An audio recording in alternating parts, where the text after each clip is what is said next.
Hey y'all, it's OG baby mama. I'm coming with a video about if you clicked on this, it's because you probably having some type of feminine issue or something. And in doing my research, I learned that people get these saline ultrasounds because of some fertility issues. So if that's your issue, I'm sorry to hear about that, and I hope you get pregnant soon. For me, I got 99 problems, but getting pregnant is not one. I am a mom of 5. I've been pregnant 6 times, approximately.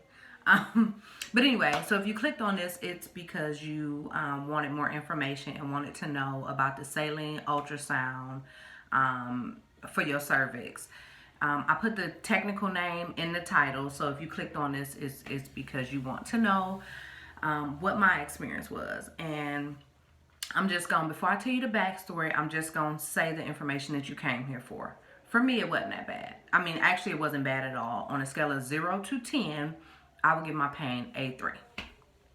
And that's a very weak 3. Like, honestly, like everything leading up to it in my brain, my anxiety, my, oh my God, I'm a woman, why I gotta go through this, all the stress I went through, wondering what it was gonna feel like, was worse than the actual procedure. So I'm gonna really try to make this video not too long, because I did the same video like 4 times. So I have been experiencing some feminine issues, and the doctor wanted to kind of take a look at my cervix, make sure I didn't have any polyps, any extra fluid that shouldn't be there and stuff like that. So she was like, I'm gonna do a saline ultrasound. I'm gonna just squirt the saline up there, and we're gonna take some pictures and see what shows up. So that's why I was having it done.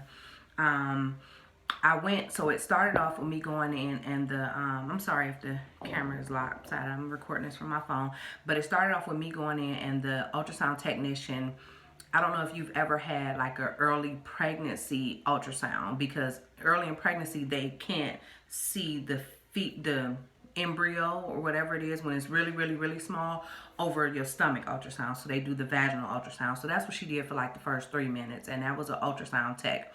And that just really, for the lack of a better word, and we all are adults, it's kind of like a dildo if you've never seen it.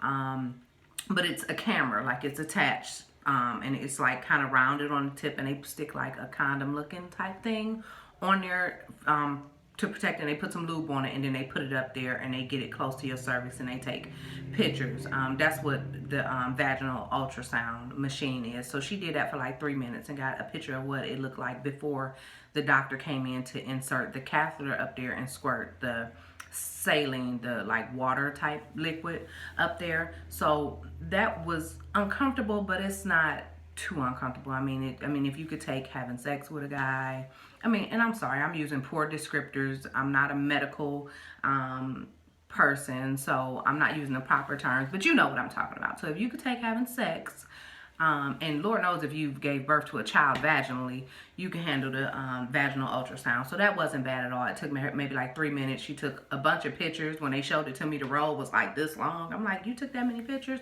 She took like 10 pictures. What it looked like before. So then the doctor came in, and the worst part for me was the fact that my doctor was terrible at explaining what she was gonna do. I saw some people's videos where people were like, well, the doctor did a great job of explaining. I knew when she was touching me. This doctor, like, she's just like, okay, hon, move your legs over. Okay, it's gonna, remember I told you it's gonna be crampy? Yeah, this is gonna be the crampy part. I'm like, well, hold on. What are you doing? You know what I'm saying? So she was just real poor at explaining and stuff. But by the time before I could cuss her out about explain anything to me, she was like, okay, all done. I was like, oh. Oh, okay, so it wasn't bad. Like, I went to Sam's Club after. I didn't have any cramps. Now let me back up, because before this, like, I was super anxious, and I saw a video where somebody said they took ibuprofen ahead of time. I didn't have none, so I took like a 500 milligram Tylenol, and it was a generic one at that, so it wasn't even like the real Tylenol. It was like a generic one from the dollar store, but it was 500 milligrams. And I cheated a little bit because my anxiety is bad, and I have flying anxiety, so I get a few Ativan when I'm taking a flight, and I had one left over from a flight I recently took, and it was a 0.50 milligram, which is a small dose. I cut that sucker in half, and everybody know them pills are like this big, so really it probably didn't even do nothing, because technically half of 0.50 was 0.25. So it probably really didn't do nothing. But I swear, like, leading up to the procedure, I was like stupid anxious to where I was about to cancel the appointment. So with that being said, I did cheat a little bit. So that might have contributed to the fact that I was at ease by the time I got in there, kinda, and I didn't have any pain. But really, I don't think so. Like, honestly, I think even if I hadn't took the Tylenol, I would have been fine. You know, but Tylenol is something over the counter. Like, you can get that. If that helps you to take Tylenol half an hour before the procedure, by all means. As far as your anxiety, you could talk to your doctor. I've had dental procedures where I've told them I suffer from anxiety and I'm scared shitless, so give me some Valium or something. Like, I'm not anti-benzo or whatever I need to get where I need to, you know, to get back down. But that's something that's in my charts. They know I have an anxiety disorder, and I don't take nothing on a regular basis. But when I get in certain situations, I'm like, I'm not about to suffer. I don't have to suffer. Hey, give me something.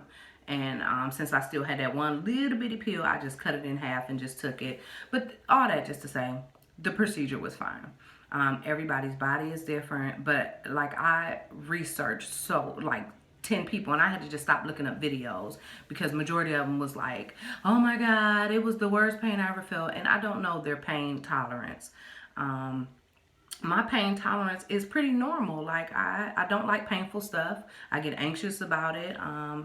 Being a woman is one of the craziest things ever. Like, Eve messed it up for all of us that we got to go through this type of stuff. But honestly, the saline ultrasound wasn't bad for me. So if you got to do it, talk to your doctor about stuff that they can maybe give you ahead of time. Take some over-the-counter Tylenol. Pray about it. I did a lot of praying about it. Now, that probably did more than the Ativan and the Tylenol could have ever done. So all that just to say, if you got to get this procedure done, don't put it off. Don't cancel the appointment like I was going to do. Handle that business. Get that feminine area checked out, checked up.